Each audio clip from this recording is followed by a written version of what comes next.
There we go. All right, let's go back to our phone lines. We got a couple of people hanging on. I'm not sure how many more calls we're going to get through today, but we still have to do FFFL, and we have our project to talk about. That's right. So let's go to our phone lines. Will probably be our last caller for the episode. Adela McDougall of Midgar Summer. Adela, thanks for calling Limit Break Radio. Hi, how are you guys doing? Good. Thanks for calling. I really don't listen to you guys that often because I never really heard about you. Final Fantasy XIV is actually my first MMO I've ever played in my entire life. My boyfriend, he's at Final Fantasy XI, and he talks about how, like, he was actually told me, like, so much stories of Final Fantasy XI, and I played Final Fantasy XIV for about 2 years now, and, like, I just want to go and see Final Fantasy XI and back how it used to be, because right now in our, like, server-wide, it's just how, like, in a game, nobody feels like helping people anymore. Like, It's a game of helpfulness. Like, no one just cares anymore. Like, people care about getting their clears, getting this, getting that done, just getting everything to 60 and, like, guild money-wise. Like, people care more about money in the game than they do about helping people. My boyfriend talked about, he was the Final Fantasy XI. He got his relic while he was Final Fantasy XI. He told me about the grind and how horrible it's just interesting to hear the differences between Final Fantasy 11 and 14. You know how, like, you know how people are dying away. Like, people only come back for patches. People only come back for updates. Right. It's sad to see that. We're just like robots. Like, we just know, so we have an update coming up, and, we got to go do this update and get it done and get it out of the way, so we know that we got it accomplished. Well, we're hamsters at the feeder bar waiting for our pellet to come down from Square Enix. Well, and I think that style of play is much more indicative and much more accepted and you know, like, among WoW players. Like, Juxta, you played a lot of WoW. Is that that seems like a very WoW mentality. Like, what we're going through now with the way that people only tune back in during patch cycles, that's a very WoW mentality, isn't it? Yeah, definitely. Like, basically, WoW is just the hack and slash and burn of the MMO world. You just use it, abuse it, and trash it, and then just toss it aside and destroy the agriculture. Just make sure no plants can ever grow there ever again. Slash and burn MMO development. I was hearing you guys earlier talk about how Pokemon Go is a very big thing right now for a lot of people because it's nostalgia. You know, it's the 90s. You go back and play the game. I've been playing Pokemon my whole life. I own, like, every single movie that I've watched, the TV shows. But what's different of, like, Pokemon Go and, like, Pokemon regulars, like Final Fantasy, is that yes, it is like your online gaming. It can be because of 3DS. You have friends online. You can trade online and stuff like that. It's just you, as right now, like 14, you have your raid group. You have your set 7 people, 8 people that you have in your group, and they have specific jobs and they have specific attributes. It's just as with Pokemon, you have your 6 high Pokemon that you have to catch and turn to leagues. Like, you have your 6 specific.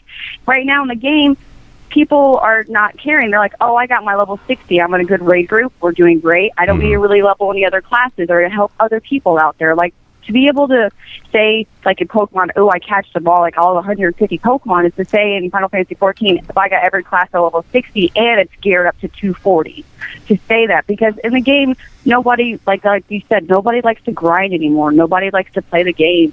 It comes to the point to where it just, nobody just even cares really just what's going on in the game or helping you. I'm not totally sure that it's nobody likes to grind anymore or nobody likes to play the game anymore. I just feel like there's not a compelling reason to do any of that. Like, there's not a compelling reward out of, or a compelling enough reward out of events like Deep Dungeon or, Diadem to get me to deviate from trying to get the rewards that I was already going after even before those patches were introduced. Your 240 gear, your anima weapon.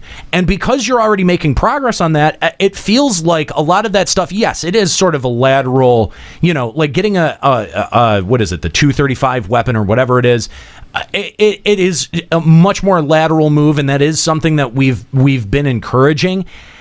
But at the same time, like, there's not enough there. Like, with Deep Dungeon, I think that if they had introduced gear sets, that would have been, something else to really keep people there. But with only having a single motivating factor, I just don't think it's enough. And that's not... I don't think that that's a criticism on the development team. That's just... that's reward structure. That... it's pretty objective. Like, that's not saying like you're doing something wrong, FF14 development team. Like, they are putting in newer pieces of gear that have new designs. We get that every patch, but it's where they're placing them that I think is actually kind of the problem, right? Because we had identified this.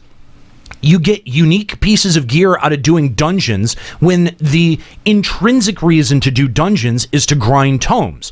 So why don't you separate those two motivating things? Because we do know that that glamour is a good motivating factor. Especially gear glamour. Yes, absolutely. But for whatever reason, gear stats are not as good of a motivating factor. That's not as easy of a fix. That takes a lot more consideration on the part of the dev team and a lot of consideration on environment balance to be able to adjust or change any of those things moving forward. So I understand that there's a balance, and I also understand that the dev team have kind of worked themselves into a little bit of a corner with Heaven's Word, and that they've got to ride it out. They had this plan, even if the plan is not going as well as they'd like it to, they've got to ride it out until 4.0. 4.0 is really going to be kind of the make or break. Yeah, I really do think that they've got to bring something big to the table in terms of 4.0. Again, Adela, thank you very much for the call. We really appreciate it. You got any shout outs you want to share? The shout out to the SD Nomad Moogles and Midi Customers. Right on. And again, right there, you're hearing from someone who, this is their first MMO. They should have that, that honeymoon period with FF14 that we had for years with FF11, and it doesn't seem like it hits in the same way. Again, this is all anecdotal evidence. This is all personal, irrefutable evidence. No, it's not. It's not objective. Okay, like none of this can be objective. This is all very opinion based. So and this is all going by feeling. So objectively, when you break down the numbers, we could be dead wrong. We could be absolutely 100% dead wrong, and Square Enix could be looking at the course of development and saying like, we're taking the proper path because our profits are up. That's totally valid, because at the end of the day, they are a business. They're in this. They do this to make money. They do this to make a profit. So you can't discount that. You can't say, well, we want a game at the expense of you running your business into the ground. That, you know what I mean? Like, completely valid. No, it's not. Oh. It's not. All right. Thanks again for the call, Adela. Thanks to all of our callers. A lot.